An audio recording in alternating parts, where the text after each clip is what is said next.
வந்து சாப்பிடுறது அப்படிங்கிறது முதல் திட்டம். ஒன்னா உட்காந்து சாப்பிடுறது, எல்லாரும் ஒன்னா. The family that eats together lives together. ஒன்னா உட்காந்து சாப்பிடுங்க. பரவாயில்ல, ராத்திரி நீங்க பார்க்காட்டா மறுபடியும் அடுத்த நாள் காலையில மறுபடியும் அதே மெகா சீரியல் வரத்தான் போகுது. ஏதாவது ஒரு மெகா சீரியல்ல எல்லாரும் உட்காந்து டிவி பார்க்கிற காட்சி இது வரைக்கும் பார்த்திருக்கீங்களா? அப்படி உட்காந்து பார்த்தா மெகா சீரியல் ஓடாது.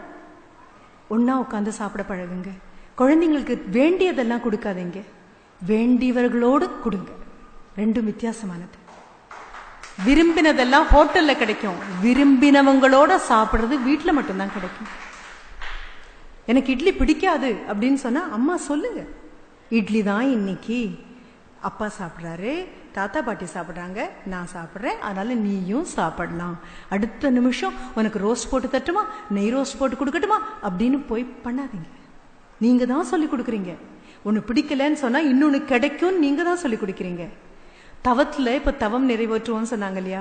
வினோபாவுடைய வாழ்க்கை வரலாற்றுல மிக அழகான ஒன்று இருக்கு. எது கசடுங்கிறது அதுலயும் வருது. வினோபா பாவைக்கு காந்தியடிகளை ரொம்ப பிடிக்கும். சபர்மதி ஆசிரமம்னு ஒன்று தொடங்கின அடுத்த நிமிஷம் முதல் மாணாக்கனா வினோபா போயிட்டாரு. 7 வயதிலேயே பிரம்மச்சரியம் எடுத்தாச்சு. கல்யாணங்களுக்கு போறதில்ல, பெரிய விருந்துகள் எல்லாம் சாப்பிட்றதில்ல, எல்லாம் தான். அப்படிப்பட்ட வினோபா போய் சபர்மதி ஆசிரமத்தில் அமர்ந்த போது காந்தியடிகள் சமைக்க பிடிக்கும். காந்தியடிகள் இன்னைக்கு சமைக்கிறாரு. பரிமாறுனா பாவக்காய் பொரியல் பரிமாறினாங்களாம். வினோபாக்கு காந்தியடிகளை பிடிக்கும், பாவக்காய் பிடிக்காது. காந்தியடிகள் பரிமாறிட்டு போயிட்டாரு. என்ன பண்றதுன்னு தெரியல வினோபாக்கு. அடுத்த நிமிஷம் அந்த பாவக்காய் பொரியல அள்ளி அப்படியே முழுங்கிட்டாரு. திரும்பி பார்த்த காந்தியடிகள், ஐயோ எனக்கு ரொம்ப பிடிக்குமான்னு மறுபடியும் கொண்டு வந்து வச்சுட்டாரு. ஃபைன். வினோபா ரொம்ப அழகா சொல்றாரு, அது வரைக்கும் துறவரம் அப்படின்னா விரும்பினதை விடுறதுதான் துறவரம்னு நினைச்சேன், பிடிக்காததை ஏத்துக்கிறது அதை விட பெரிய துறவரம்னு அப்புறம் தான் புரிஞ்சுது. கொஞ்சம் அந்த பொறுப்பை ஏத்துக்கோங்க, குழந்தைக்கு சொல்லிக் கொடுங்க. இட்லியே கிடைக்காத ஊர்ல இட்லிங்கிறது ரொம்ப பெரிய விஷயம் சொல்லி கொடுங்க. பட்னி கிடக்கிறது அப்படிங்கிறது பிடிக்காதது நகத்தது பேர் பட்னி இல்லை, கிடைக்காம போயிடுமோங்கிற அபாயம் என்னன்னு சொல்லி கொடுங்க. ஒவ்வொன்னா, ஏன்னா அம்மா தான் ருசியை காமிக்கணும். ஏன்னா அம்மா பல்லியை பார்த்து ஐயோ பல்லி அப்படின்னா குழந்தையும் ஐயோ பல்லிங்கும், ஹை பல்லி அப்படின்னா ஹை பல்லின்னு சொல்லும். அம்மா தான் சொல்லி கொடுக்கணும். எதை பார்த்து அருவருப்பு காமிக்கிறீங்களோ அதெல்லாம் அருவருப்பு, எதை பார்த்து சந்தோஷம் காமிக்கிறீங்களோ அதெல்லாம் சந்தோஷம். ஏன்னா கணவன் மனைவியா இருக்கிறது ஒன்றும் கஷ்டம் இல்லைப்பா. அப்பா அம்மாவா இருக்கிறது ரொம்ப கஷ்டமான காரியம், ரொம்ப கஷ்டமான காரியம். பெரும்பாலும் கணவன் மனைவிக்கு இருக்கக்கூடிய பிரச்சனைகள்லாம் அப்பா அம்மாவா தான் நம்ம தீர்த்துக்கிறோம். அங்கதான் அடுத்த பிரச்சனை. அதனாலதான் குழந்தைங்க முன்னால கேவலமான வார்த்தைகள்லாம் அப்படி பொங்கி பொங்கி நமக்கு வர்றதுக்கு காரணம். உங்க அப்பா கிட்ட போய் சொல்லு, உங்க அம்மா கிட்ட போய் சொல்லுன்னு குழந்தைய தூது அனுப்புறது எல்லாமே அதனால. வீட்டுக்குள்ள புதிய பாடத்திட்டத்தை கொண்டு வரலாம். சந்தோஷம் அப்படிங்கிறது வாங்கி கொடுக்குற செல்போன்ல இல்லை, சந்தோஷங்கிறது பாவாடை சட்டையில இல்லை, சந்தோஷம் அப்படிங்கிறது கேட்ட உணவு வாங்கி கொடுக்கறது இல்லை, சந்தோஷங்கிறது வாங்கி கொடுக்குற விஷயமே இல்லை. சந்தோஷம் அப்படின்னா உள் மனசுல பிடிச்சவங்களோட ஒரு நிமிஷம் ஒன்னா உட்கார்ற பாக்கியம் கிடைச்சது இல்லையா, அது சந்தோஷம். அந்த நிமித்தம் சந்தோஷம். வாழ சொல்லி கொடுங்க குழந்தைங்களுக்கு.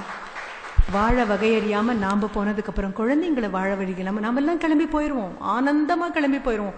30வது வயசுல குழந்தைங்களுக்கு பிபியும் சுகரும் எல்லாம் வரும்போது யாருக்கு என்ன வளர்த்துருக்கோம் குழந்தைய? நான் வரும்போது கூட சொன்னேன், எங்க வீட்டு பூனைக்குட்டியா மட்டும்தான் வளர்க்குது, நாய்க்குட்டியா மட்டும்தான் வளர்க்குது. எல்லாம் அதது தன்மையிலேருந்து எந்த மாற்றமும் இல்லாம அப்படிதான் வளருது. இன்னி தேதிக்கும் வேப்பம் விதையை போட்டா வேப்ப மரம் தான் வருது, ஆலம் விதையை போட்டா ஆலமரம் தான் வருது, அரச மரம்னா அரச மரம் விதையை தான் போடணும். உங்களுக்கு நாய்க்குடை வரணும் அப்படின்னா காளான்னா காளான் தான் வரணும். ஆனா நாம மட்டும் ஏன்பா பேருக்கு ஏத்த மாதிரி விதம் விதமா முளைச்சு வந்துட்டு இருக்கோம்? என்ன பிரச்சனைய நம்மளால அனுசரிக்க முடியாம போயிடுச்சு. வகுப்பறையை விட்டு கல்வியை வெளியில கொண்டு வரலாம். அது கசடு இல்லாத கல்வியா இருக்கிறது நாம முடிவு பண்ணலாம். வீட்டுக்கு யாராவது வந்தாங்க அப்படின்னா வாசல்ல போய் வரவேற்கிறத குழந்தைக்கு நாம சொல்லிக் கொடுக்கலாம். கிளம்பி போறாங்கன்னா வாசல் வரைக்கும் கொண்டு போய் விட்டுட்டு வரதை நாம சொல்லிக் கொடுக்கலாம்.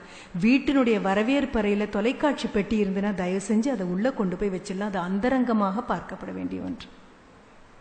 வீட்டுக்கு ஒரு நபர் வரும்போது அவரும் நானும் உட்காந்து பார்க்கணும் அப்படின்னா அவர் வீட்டிலேயே பார்ப்பாரு. வீட்டில் இருக்கக்கூடிய கல்வியில கசடுகளை தவிர வேற எதுவும் இல்லை. கல்விக்கூடங்கள் எத்தனை மோதி முயற்சி பண்ணினாலும் எதுவும் சரியாகாது. என்ன காரணம்? நொந்து பெத்த நமக்கே நம்ம குழந்தைங்க மேல இவ்வளவுதான் அக்கறை அப்படின்னா வந்து பாடம் சொல்லக்கூடிய ஆசிரியர்களுக்கு 40 பேர் 50 பேரை வச்சுட்டு இருக்கக்கூடிய ஆசிரியர் உங்க குழந்தை மட்டுமே உருப்பட்டு மேல வரணும்னு கண்டிப்பா நினைக்க முடியாது. அப்போ இன்னைக்கு கிளம்பும்போது இந்த முடிவு பண்ணிடலாம். மனசுக்கு தெரியும் கசடு என்ன அப்படின்னு, மனசுக்கு தெரியும் தவறு என்னன்னு, மனசுக்கு தெரியும் தீமை என்னன்னு, மனசுக்கு தெரியும் பொறாமை என்னன்னு, மனசுக்கு தெரியும் அங்கலாப்பு என்னன்னு தெரியும், மனசுக்கு தெரியும் அடுத்தவங்களை பத்தி கேவலமா பேசுறது என்னன்னு, மனசுக்கு தெரியும் பொய் தெரியும், பித்தலாட்டம் தெரியும். இதெல்லாம் உங்களுக்கு தெரியும். வள்ளுவன் தான் சொல்லியிருக்கான், தன்னெஞ்சு அறிவது பொய்யற்க பொய்த்த பின். தன்னெஞ்சு தன்னை சுடும்லாம் அவன் சொல்லல. ஒரு ஏகாரம் ஒன்று சேர்த்து விட்டுருவான், தன்னெஞ்சேன்னு இழுத்துருவான். தன்னெஞ்சே தன்னெஞ்சு தீயினால் சுட்டபுண் உள்ளாரும் ஆறாது இல்லை, ஆறாதேன்னு எழுத்துருவான். அவன் ஏகாரம் போட்டு இழுக்கும் போதெல்லாம் உதைக்க போறான்னு அர்த்தம். இனி குழந்தைங்களை மடியில் உட்கார வச்சு அமைதியாக அப்பா பேரு, அம்மா பேரு, மாசங்களோட பேரு, தாத்தா பாட்டி பேரு எல்லாத்தையும் நீங்க சொல்லி கொடுங்க. குழந்தை கழுத்துல அடையாள அட்டையா இனி அது மாட்டிட்டு சுத்த வேண்டாம். நன்றி, வணக்கம்.